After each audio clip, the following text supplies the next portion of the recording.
All right, welcome to the Two Sons podcast. We are getting into the first two episodes of the House of the Dragon, the Rings of Power series. Rings of Power by Lord of the Rings. By Lord of the Rings, yes. It's a little bit of a rough name, but we all understand what it's trying to portray.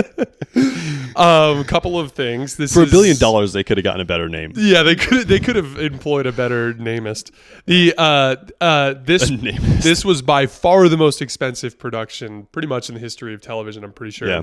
I'm not sure how it compares to things like Avatar or things like that, but I think it's an even more expensive budget than that. But essentially it's set 2,000 years, I believe, before the original Lord of the Rings. I always really enjoyed Lord of the Rings. I thought this would be an interesting one for you and I to talk because unlike Game of Thrones, you've actually seen Lord of the Rings. True. Don't tell helps. our patrons that, Jason. I'm a diehard Game of Thrones fan. So immediately in the beginning of the show, you can pick up on the quality of the production. Right. Throughout the entire show, the two episodes that I've seen, the quality of the acting, the quality of the set pieces, the quality of huge. Everything is just, the CGI is like the highest level CGI I've ever seen. Like it's incredible. The visual scapes, and it's very Tolkien-esque, where it's like these like dramatic backdrops in like almost every scene.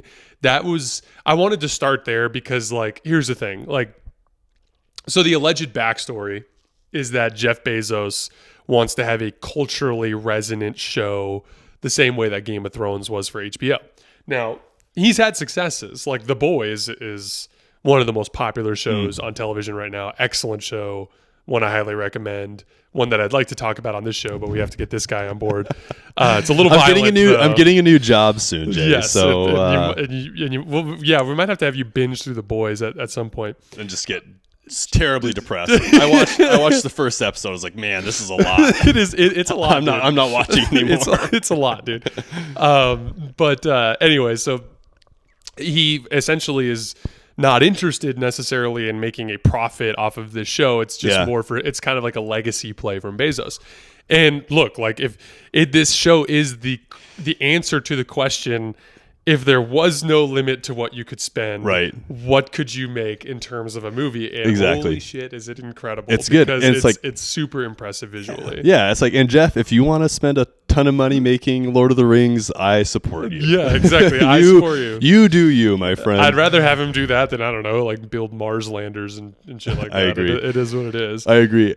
So interesting concept. Because Lord of the Rings and House of the Dragon have very similar qualities and very different qualities, right? So as we talked about, Game of Thrones kind of highlights the thirst for power by man, right? And then Lord of the Rings is more true good versus true evil. So taking money out of the equation, which makes it a little bit unfair because we're thinking they're going to spend a lot more on the Lord of the Rings, right? Yeah, presumably. I'm curious to see which show has more views by the end. It'll be Game of Thrones. Season. You think so? The hard part there is, again, it's just the cultural resonance of Lord of the Rings has faded over the years. Like, it has. Think about how long it's been. Like, when's the last time you heard somebody even talking about Lord of the Rings before this came out? Versus with Game of Thrones, it's like it's just so much more recent. Yeah. Like the Hobbit movies. Like the Hobbit movies were a whole other trilogy of movies that came out years after the original Lord of the Rings. And like, I don't even remember what happens in them because the Hobbit movies weren't very good. Jay, but we could go just full Star Wars, make a 3-part series that's absolute trash and have everybody regain their interest in Lord of the Rings. That's a great point. Yes, this will be, like let's hope that this is not essentially what the sequel trilogy of Star Wars was for. But so far it's not. I love it so far. Do you? Yeah, so again, you need to get people to buy into a villain. I feel like that's always the most important. And to your point, like you were talking about the crab feeder when we were talking about House of the Dragon. Right. To me, the villains in Game of Thrones are not the traditional villains like evil sorcerer, evil being. Right. They are now in Game of Thrones. You have the White Walkers, which are very interesting. But the main villain in Game of Thrones is Cersei. Like, Yeah. it's a person who just happens to be incredibly vindictive and evil. You know what I Right. mean? Who, but more or less is just, she's the queen regent. You know what I Yeah. mean? Like, she's so anyway, like that specific dynamic of what evil is and getting you to buy into fear. Like, I'm about halfway through season 2 of Game of Thrones. You're terrified of the Lannisters. Like, they are like the evil empire of that show. You're bought into the villain and it keeps you on board. Yeah. I was really curious to see what direction they would go. And I thought they did a really smart thing of like, hey, it's Sauron. Yeah. Like It's an obvious villain. There's no obvious question. villain. And it makes And sense his minions, in the the lore. orcs. And his minions. Yeah. So like the entire Lord of the Rings and The Hobbit are based on Sauron's spirit, which is connected to this ring. Yeah. And the spirit is commanding Mordor to build armies and plan to take over the realm. You know what I mean? Mm-hmm. But like, there was a phase, as we learned in the initial scene from Fellowship of the Ring, where the men and the dwarves and the elves all teamed up together and beat Sauron on the field. Yeah. In Mordor, or outside Mordor, something like that.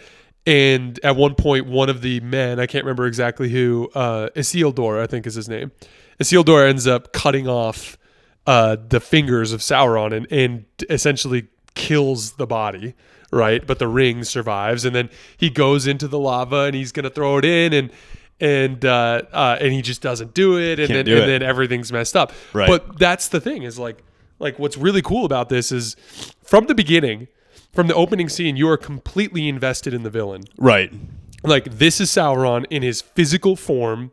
And it, in a weird way, it makes sense, too, because, like, there's this weird scene at the end of Lord of the Rings where Frodo and a bunch of elves are boarding ships to go back to the original elven homeworld. And now, as we learn, the original elven homeworld doesn't even have a sun.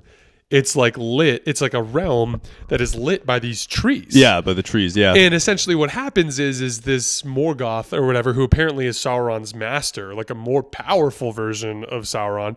This person basically sucks the life out of these elven trees. Right. It was very abstract how they explained that too. Yeah, which I thought it was cool. And then I did too. Oh, the elves are going to war now. Right. And they sail over to Middle Earth and they beat this thing. Right. But like the people who fought in the war literally know that Sauron escaped with the orcs. Right.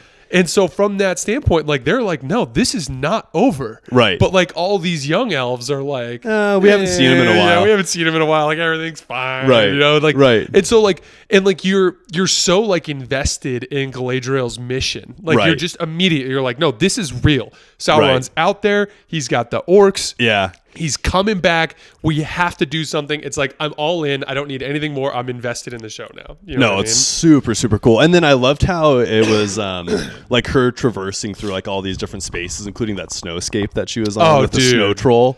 Oh, so cool. When I saw the troll, it was like, this show is Game of Thrones meets Harry Potter. Uh-huh. And I loved it. Like you said, I was incredibly invested. So the second episode was even better, obviously, than the first episode, I think. The orcs, I think the orcs are sick. Dude, well, of course Jeff Bezos would have the most ridiculously like badass looking orcs ever. They are so cool. And the way that they're like tunneling through everything, and then the way that their fingernails are portrayed, it's so cool. And then that scene where it's like portrayed like a horror film, right? Where the orcs like in the house and then the mom and the son are there. Uh-huh. Oh my gosh, I loved that scene. Dude, so that much. scene where she swings the sword down and right as it goes through the orc's head, she's like, boom. Now you guys believe me. Like, I know. Like, dude, it's like, so cool. That was such a power move. And like, again, like, this is when you can afford to pay for the best directors and the best production people and the best actors. It's like, this is what you get. You just get dope scenes like incredible. That, dude. Because I was watching with Elena, and every once in a while I'd look over at her, and she was just glued to the TV. Dude, it was just so cool. And then the thing that was really cool is, one thing that I really like is when they have like practical effects inside of like TV shows or movies, where like you can tell that whatever the camera's on is real. Like there's substance there. It's not like CGI. So when they zoomed in on the orc's mouth and it was just full of like all those like little teeth, like nasty, like it was just so cool. And I was thinking like that would be the most terrifying thing to have that essentially chasing you around your home. Like, could you imagine? Oh my gosh. Straight up horrifying. Well, the orcs, and I remember I saw Lord of the Rings when I was essentially a teenager, right? Yeah. And it's kind of like it's a classic. To your point, the difference between it and Game of Thrones is like Cersei's a beautiful woman, like she's a beautiful, powerful, well-dressed woman who happens to have a black heart, essentially. Yeah. You know what I mean? Like she's evil on the inside. And like in this show, it's like the evil is like more readily apparent. Right. It's like they're grizzled, they're deformed, they're slimy. Yep. There's no symmetry in what they wear. Right. None of them are in uniform. They're all just wearing different like one of them was hodgepodge armor, like bones. Yeah. Like I'm just gonna wear a bone mask. Yeah, dude. So like it's just that's the classic imagery of Lord of the Rings. Is it's like, because from what I understand, like the whole point of George R.R. Martin in Game of Thrones was like, this is medieval Europe.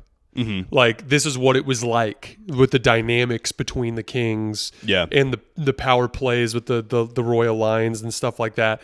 Like there's even that scene where Rhaenyra is just like, what, like, oh, I guess you got to marry me away so you can get a new keep or for a few hundred ships or something like that, like that kind of thing.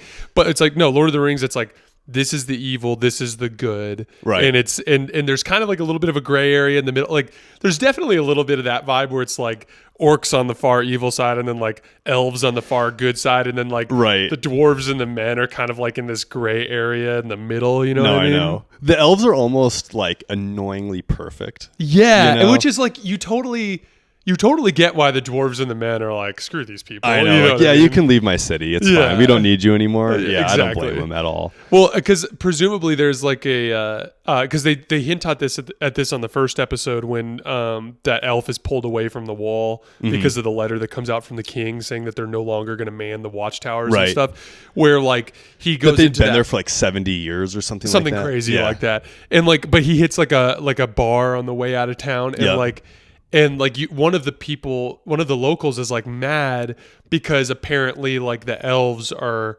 holding against them what their ancestors did. And he's basically like, Sauron basically had us at gunpoint doing this stuff. Like there's nothing we could have done. You know what I mean? Yeah. But it was there are interesting like power dynamics at play, but the evil versus good stuff is very cut and dry. It's super in highlighted. Lord of the Rings, which is easy to see. Yeah. So what do you make? I'm really confused by this. So like, it was funny. There's a lot of things that I'm confused by, for sure. Oh, which is typical for early parts of shows like this.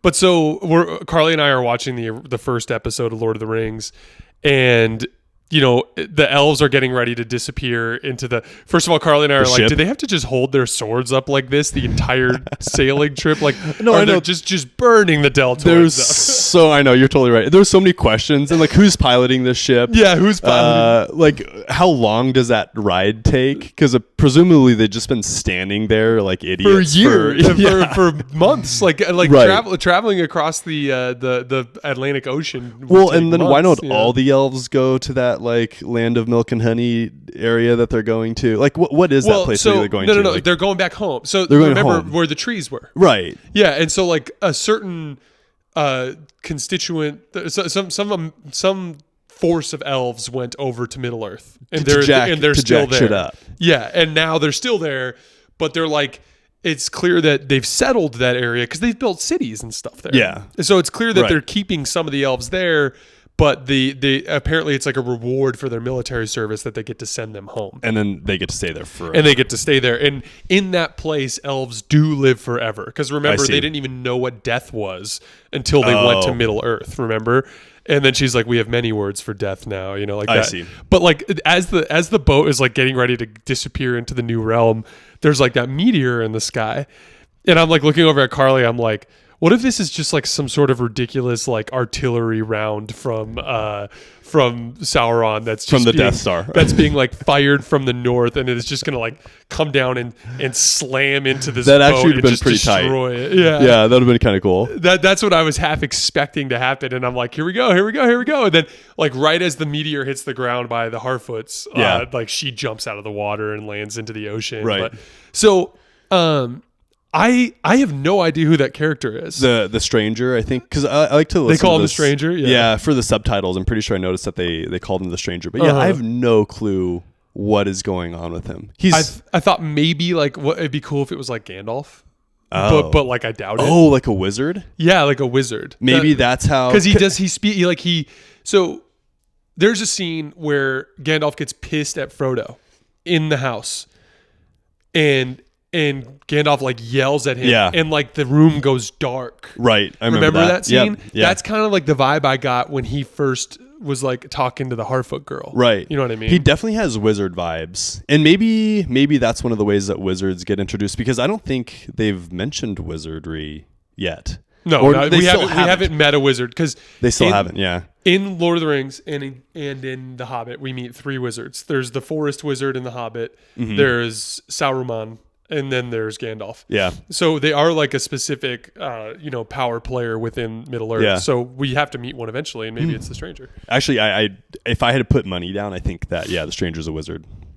And I think he's good. I mean, obviously he's an odd duck, right? He Yeah, kind I of think has he's I'm good too. crazy vibes, but I think he's definitely gonna be a good guy. he definitely has like a homeless man who like talks. Incredible homeless man vibes. Yeah, dude. Well, I remember one time I saw a homeless dude down by the U of A when I was a college student. That was like, as he was walking by the street signs, he was like going like this to the Dude, like. I'm telling you, to- wizard just- in real life, man. Yeah, just straight up wizard in real life. That was kind of the vibes that I was picking up. For from sure. from that guy. So so that's one of the big question marks. In the second episode, Galadriel meets a man on a boat when they fight the sea Right. worm. That's going to be interesting to see how that relationship ends up panning Right, out. because they're putting an incredible amount of detail into developing that character, whoever Exactly. it is. Yeah, Yeah, and he kind of strikes me as like the type of dude that would make a good ally for Galadriel in her mission, since none of the elves Right. seem interested in helping her. right. Which that'll change pretty when soon. yeah, The hopefully. orcs are going off with their little tunnel system. They burnt a city down, and presumably they'll burn more. Yeah, they're on their way. I thought that the dwarf scene, so like one of the things that I thought was cool is like, so for instance, like if we pulled up a map of the world from 2,000 years ago, none of the countries that are in existence now were around back then. Like They would look different. Yeah, the Americas were basically, like natives, the original Right. people that settled things that look a lot land. different back then. In yeah. Europe, it's like you'd have Rome, for Right. instance, and Right. essentially like the map is very different. And one of the things I thought is cool about this particular scene is another really cool production vibe. Every time they start a new scene, they kind of pan over the map Yeah. to show you where they're Oh, going. I love that. And they use It helps these- so much. Oh, dude! And they use different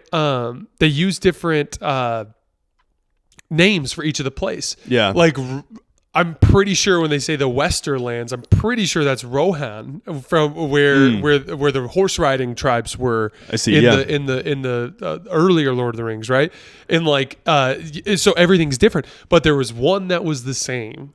And it was that Dwarven Kingdom, and I'm blanking on what it's called. But the Dwarven Kingdom that's under the ground, it's in Lord of the Rings. It's completely deserted. Oh, and yeah, what huh. ends up happening is you find out, because Gandalf tells you, that they dig too deep, and they unlock a demon called the Balrog, Yeah. and he just murders all the dwarves, right? It's so intense. And that's Yeah. why Gimli's like the only one that's left. And Yeah. and it happens if I'm not mistaken, like pretty recently before whatever happened in Fellowship of the Ring. But like it's cool because this is in the past now, and they haven't unlocked the And everything's Balrog just yet. thriving. And dude, what a cool like little underground society. There's Oh, it's incredible. I love it. the way they had like like straight up farmland and shit. Oh yeah, they so had cool. used the mirrors to allow sunlight to get deep into their lair. Did that remind you of anything? The mirrors and stuff. The mirrors.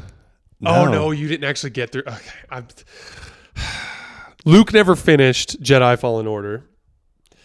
In Jedi Fallen Order, you go to Ilum to get a lightsaber crystal, and everything is. It's an underground temple. I could not be a more terrible person to do a podcast with, Jay. It's okay. You're going to be better. You're going to be better. Luke is getting a new job. He's going to have more time. It's going to be fun.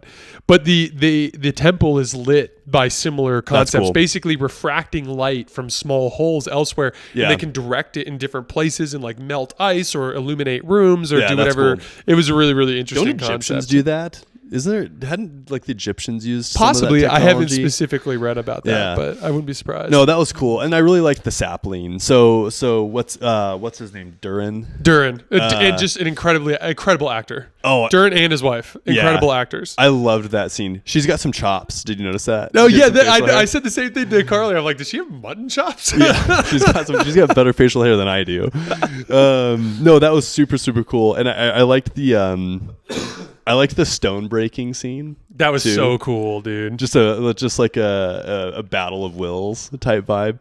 That was really cool. But the sapling was really neat because when you first meet Durin, and he comes off as very standoffish. He's a prince, right? Because he's the king. He's the son of him. the king. Yeah, and he's very standoffish, and it almost looks like he has no relationship with the elves at all. And then when they're riding the elevator up, then he just kind of like bears his soul. Yeah, bears the soul. That whole scene was so cool. I loved the whole it. dynamic. Yeah, the dynamic was incredible. Like ancient friends, and then it was really cool because then it highlighted how long elves live, right? So 20 years for an elf is not anything, but for a dwarf, it's like an entire lifetime, right? It's lifetime. So he had 2 kids, he got married, so he's all bitter about his buddy essentially, kind of leaving him on Reed, which I love that they showed that dynamic. That was really cool. That whole dynamic was so cool because Elrond played it obviously he feels bad for what he did, but Elrond played it perfectly. All he did was apologize and basically just say like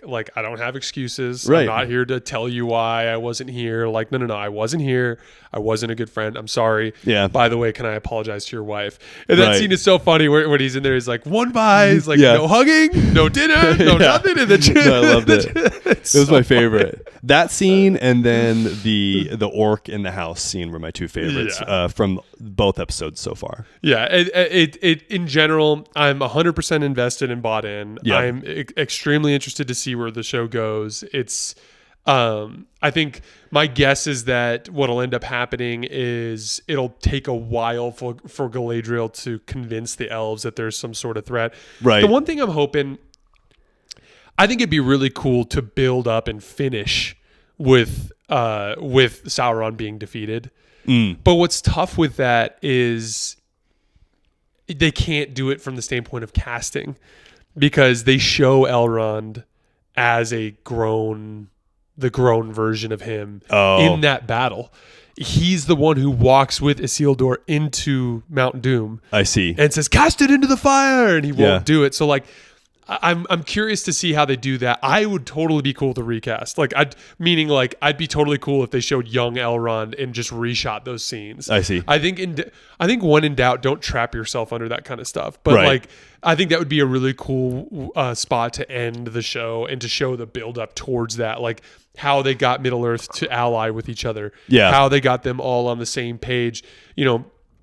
There's clearly a huge rift between the elves and the men, and a little bit of a rift between the elves and the dwarves, which is massive by the end of the show, because that's the whole dynamic in Lord of the Rings is Legolas and Gimli, and then them being friends when their peoples hate each other. You know what I mean? And I'm just really excited. It's been super nostalgic to get back into that world, and dude, what a great time for us to be doing what we're doing. Oh, I know. Because it's so like fun. Lord of the Rings. We have Andor coming out in like 2 weeks. I'm so excited for Andor. We have Game of Thrones. There's presumably going to be more Star Wars stuff coming out. We have the new I'm pretty sure the new High Republic book is coming out in like January, which is fine because we're doing the Ascendancy trilogy right now. By the way, we're reading this one. And I just finished it yesterday. Oh, really? But Luke will probably take another week or so to finish it. But we're going to work through that entire trilogy. Like, The we Thrawn. just have so much. And we have NFL season coming up. Yeah, that's incredible. Dude, like, we just have lots What a of time to cool be stuff. alive. What a I'm time. changing my job. Yeah. I'm quitting, actually. Yeah, I've quit my job. No, I'm stoked. we're Really gonna- quick go ahead. with Lord of the Rings, we've got to address presumably it's Sauron's sword, right? The broken hilt.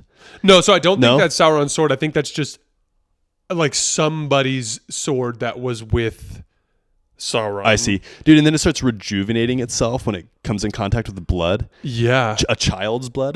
By the way. Yeah. That kid gives me just weird vibes all around. I The could kid see does him, have weird vibes. I could see him becoming evil.